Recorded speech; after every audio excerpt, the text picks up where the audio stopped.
So welcome to Jumbo IS and welcome to our lecture series called Daily MCQ Practice. In this lecture series, we cover a particular day's current affairs through a set of 4 to 5 MCQs.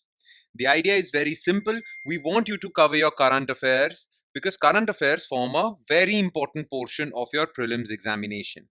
Around 40 to 50% of the MCQs are directly or indirectly related to current affairs. And what better way to cover current affairs than by practicing MCQs? Because MCQs is the question format for prelims.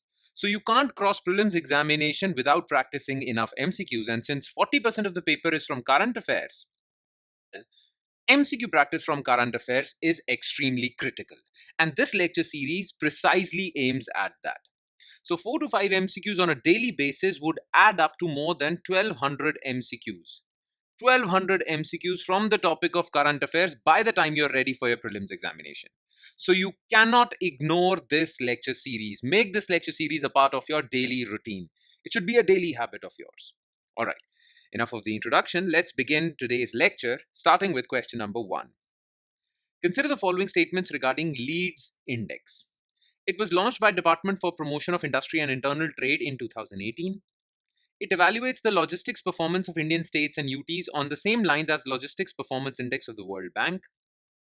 4 pillars of Leeds Index are logistics infrastructure, logistics services, operating and regulatory environment, and sustainable. Okay, look, you guys know what logistics sector is, okay, or what logistics services are. Any product that is manufactured at a factory, okay, has to reach your household or has to reach the consumer. Now, the journey that particular product or a good takes from factory to the consumer is known as the logistics journey. And that product, it avails logistics services.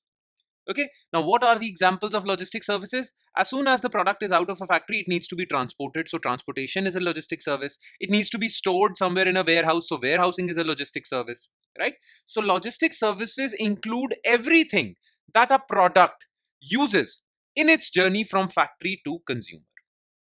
All right.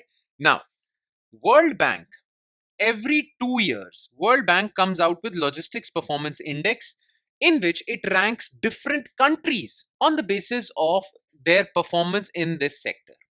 Okay. Now, India borrowed this concept from World Bank and decided to rank different states and UTs based on their performance in the logistics sector.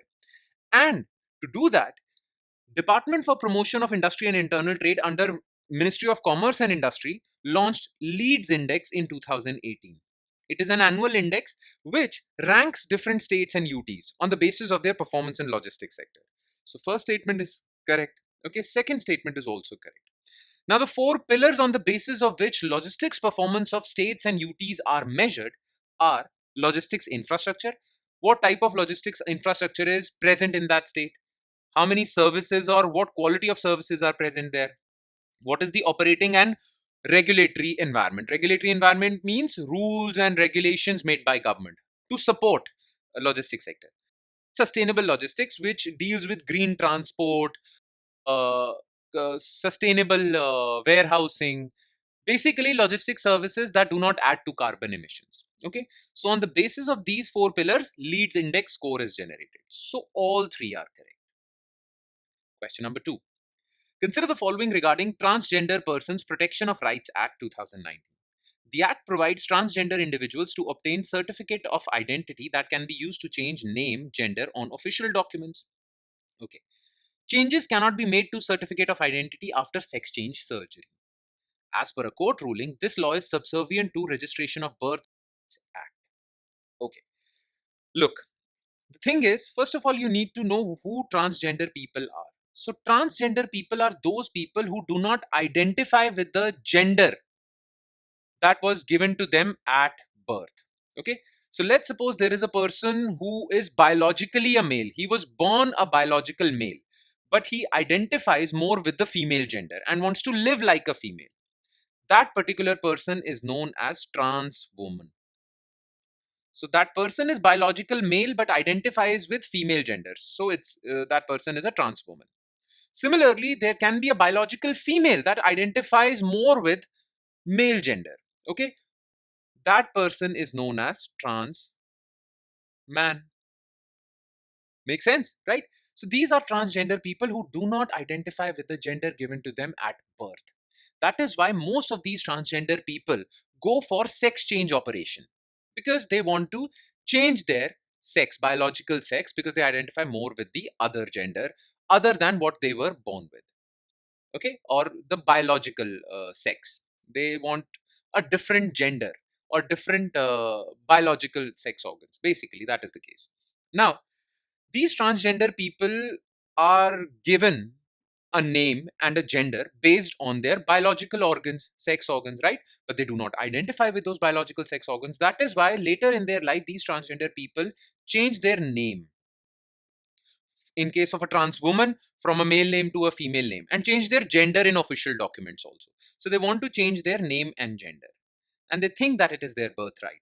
Now, to honor this right of transgender people, right to life, as per Article 21 of our Constitution, every citizen of India has right to life with dignity. So, Government of India or Parliament passed Transgender People Protection of Rights Act, under which right to life and dignity of transgender people is honored. All right.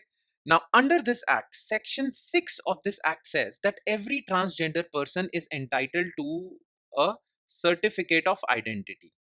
A certificate of identity shall be issued to them, okay, which will record their trans identity. So they were born a male, but they want to change their identity to a female, right, woman. So they'll be issued a certificate of identity. Okay. Based on this certificate of identity, they can change their name and gender in all the official documents: Aadhaar, driving license, PAN card, everything. Okay. Section 6 states that. In fact, if these trans people go for sex change operation, then they can even revise their certificate of identity as per Section 7. So they can be issued certificate of identity, and if in future, after having a sex change operation, they want to revise their certificate of identity, they can do that as well. Okay, so revision to certificate of identity is allowed. All right, and based on this certificate of identity, they will change their name and gender in all their official documents, including birth certificate, driving license, PAN card, and whatnot. So the Act provides transgender individuals to obtain certificate of identity that can be used to change their name, gender on official documents. Absolutely correct. Changes cannot be made to certificate of identity after sex change surgery. No. Section 7 says that you can revise or change your certificate of identity also. Okay. Now, recently what happened was that a trans woman was issued a certificate of identity, and when she applied to change her name and gender in her birth certificate, just birth certificate, not Aadhaar, driving license, she got her name and gender changed in Aadhaar and driving license. But when it came to birth certificate, the registrar actually refused her request. And so her name and gender, as recorded in birth certificate, remained the same. Now she challenged this decision of registrar. She challenged this decision in Karnataka High Court and said that this decision of registrar violates her fundamental right to life under Article 21. Okay.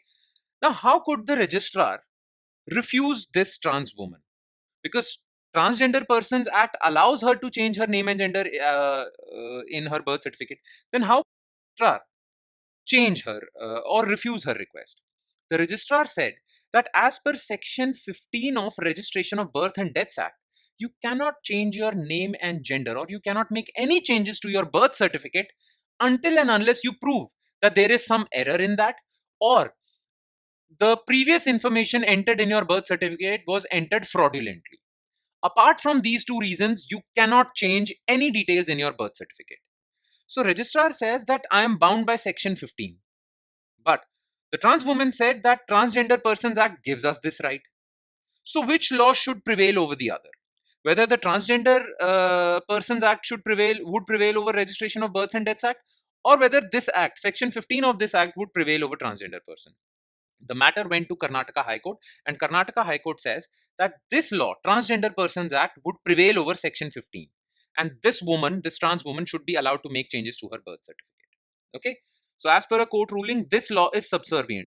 The person law is subservient to Registration of Births and Deaths Act? No. Registration of Births and Deaths Act is subservient to this law. Okay? So this is also false, only one. Question number 3. Which of the following statements are correct regarding the Braille script? January 4th, every year is celebrated as World Braille Day to generate awareness about Braille. This script visually impaired people in reading and writing.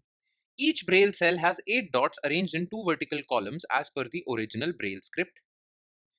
Bharati Braille script unifies 11 Braille scripts in use for different Indian languages. All right. So as you guys know this already, that Braille script is a script through which blind people, visually impaired people can read and write also, but mostly for their reading. Okay. Now, basically Braille script is called Braille script because it was invented by Louis Braille. He was a Frenchman who invented this script. Okay. Now what happens in a Braille script is there is a piece of paper and this piece of paper is divided into several cells. Each cell is known as a Braille cell. Braille cell. Okay. Every cell has space for 6 dots arranged parallelly. Okay. Now, when a blind person is reading, that person would touch this page. Okay. And through touch, he can feel whether there is a dot or a blank space. Okay. Now, each combination of dots and blank spaces are related to a symbol. Maybe this is known as A, this blank, blank, blank, blank, dot. This is known as B, and so on and so forth. Okay. So the Braille script developed by Louis Braille contained Braille cells with 6 dots arranged parallelly. Okay. Now, Braille script was a revolution of sorts because it allowed visually impaired people to read text. Right. Now, to honor this invention of Louis Braille, in 2019, United Nations decided to designate January 4th every year to be World Braille Day. Okay, so this part is correct. The script aids visually impaired people in reading and writing. Absolutely correct. Each Braille cell has 8 dots, no 6 dots, arranged in 2 vertical columns as per the original Braille script. Okay, so this is false. Okay, the original Braille script contained 6 dots. But now, after many updations and evolutions, some Braille scripts do have 8 dots as well. Some have 10 dots as well. These Braille scripts have been updated as per the language of a country. Okay, but the original Braille script had 6 dots. In fact, there is a Braille script called Bharati Braille Script, which unifies 11 different types of Braille scripts to match with different Indian languages. Because Louis Braille developed this original Braille script for a French language. Okay. Therefore, some changes were made to the original Braille script to suit different languages. All right. So there were 11 Braille scripts for 11 or 12 different Indian languages, and Bharati Braille script was created in 1950s for that. So this statement is correct. 1, 2, and 4. Right. Question 4. Consider the following statements regarding biennial update report under UNFCCC. Every year, developing countries have to submit this report as a part of their obligation under Paris Climate Agreement 2015. The report contains a detailed inventory of a country's greenhouse gas emissions. As per the 4th edition of this report by India, BUR4, India is well on track to achieve its Paris climate commitments by 2030. Look, many countries are parties to Paris Climate Agreement of 2015. And as a party to this Paris Climate Agreement, they made some commitments to fight climate change. Okay?